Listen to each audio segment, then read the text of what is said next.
My image defines my worth. I must stay positive. I'm fine. No one cares. I am too I am unlovable. I must do it My alone. story isn't important. It's okay to be honest. I am enough. Somebody cares. I do not have to do this alone. I am imperfectly perfect. My beauty comes from within. My voice matters. I am loved. It's okay to not be okay. My story has value. All right, so today we're going to be talking about the lie of that my image defines my worth. And I feel like a lot of us probably struggle with this and believing the lie. I guess I'll start. I think being a teenager and just growing up in general definitely comes with the thought of my image defines my worth. You definitely compare yourself to your classmates, your friends, people on social media. I also think social media plays a huge role in what we think about ourselves, which is very, very sad because like we said in previous videos before, it kind of only shows the highs of people's lives. It doesn't necessarily show their lows and their bad days. It only shows when they look great, and there's filters and editing apps. And so growing up with all these like makeup tutorials or all these like fitness workouts and all this stuff, you have this pressure to look a certain way and to act a certain way, which can be really hard on people because it's not natural. Like you're not naturally supposed to look like you're wearing a full face of makeup. You're not naturally supposed to look like you're huge and super buff. And I feel like one of the big problems with social media is people aren't necessarily highlighting like big events in their life either. So I think what people can like see is, okay, so it's their daily life and they're not like perfect, but they're also not like me. And so sometimes people are like on social media, they're like, oh, I'm kind of feeling a little down today. I think I'll go do whatever. But it's sometimes not that they're never feeling down, but when they're feeling down, something else happens, or they're affected, or they're able to do something, they have access to something. And sometimes one of the main things for me is I'm just kind of like, oh, sometimes they feel sad, but they can get out of it because they have this, they have that, and they feel this way, they feel that way. And so I feel like sometimes I'm able to see, like, yeah, they don't have perfect lives, but like, they're better than mine. Like, I just feel like I find myself just kind of thinking like this kind of stinks.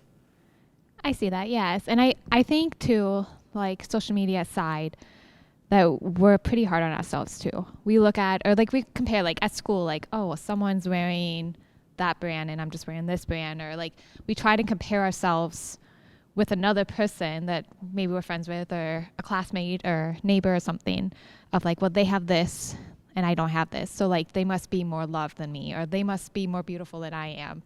Yeah, I think it's that you're always constantly comparing yourself to other people, which is not good because then you think less of yourself. You know, there's always going to be somebody that you think is popular, and you're always going to compare yourself to them. Yeah, so how do you guys like get past that? Like, I mean, we can all like tell ourselves like, oh, I'm beautiful just the way I am. But how do you like really dig into that and stop believing that self for yourself? I think sometimes what ends up being a problem for me is that I'm not always comparing myself to people, but I think kind of subconsciously I'm just going about my day and I just like notice a couple little things that I'm like, oh, that person's hair looks so good today. That person can do whatever. That person like got all A's today or whatever. And I think slowly in the morning I'm feeling great and I can see one thing and I don't let that ruin me. But then by the end of the day, it's like a straw can't break a camel's back. And eventually it just kind of gets to me because I just keep like pointing those things out to myself. And I don't spend a lot of time stalling on it, but I just spend like a couple seconds and it just kind of tears me down after a while. I think that I'm probably one of the luckier people that I don't really care for fashion as much as most. And I find that will help a lot with that stigma of like, I'm comparing myself to this person, I don't look good enough, I have to change, I have to do whatever.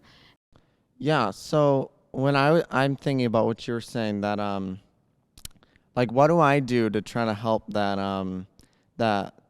like kind of merging like self-image with my self-worth. And I know it's really hard. And I mean, like, I personally like battled with myself, and I feel like I've gotten to a lot better place. And now I think like I'm to the point where I'll wear stuff, you know, that I feel like confident in, even if I know somebody like if it's, you know what I mean, like even if I'm like, oh, people are gonna think I'm weird for wearing this, or you know, like, oh, they're gonna be like, oh, that's not Nick's style at all, you know. I think I've gotten to the point where I look and I'm gonna be like, you know, when I'm 80 years old, I'm not gonna look back and be like, oh, I'm so glad that I didn't wear that shirt I really liked because I was afraid somebody was gonna tell me it looked weird, you know. That's kind of my frame of mind. Yeah. For me, kind of getting my head out of the space, like comparing myself to others, I definitely try to just remember that we're all human. You know, we're all different. None of us are exactly the same. We're all going to have different body types and hair colors, and no one's going to be exactly the same. So I think it's important also to remember that someone's view of beauty or being handsome is so much different than someone else's.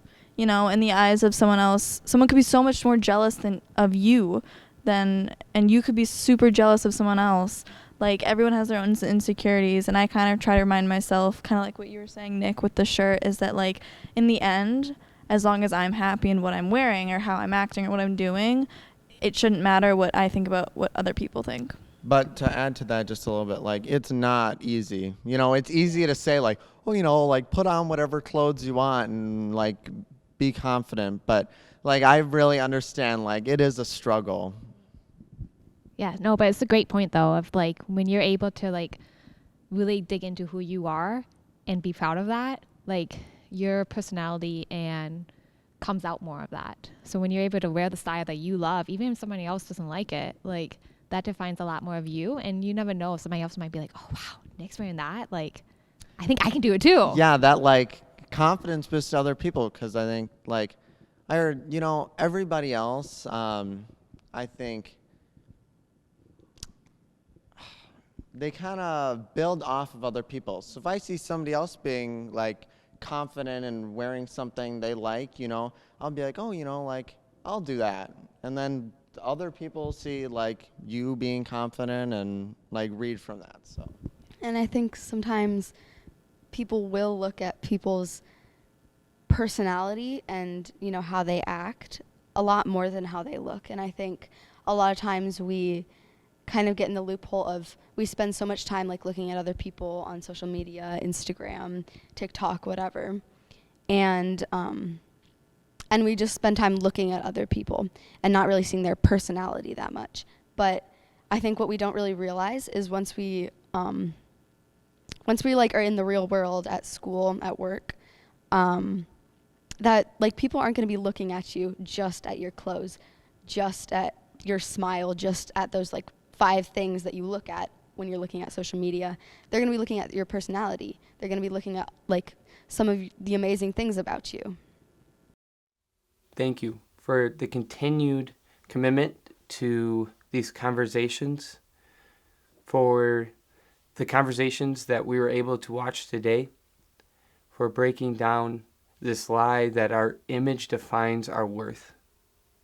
There are so many ways that we believe this. And I think sometimes, as you heard in this conversation, there's ways that we believe this when we don't even realize that we do.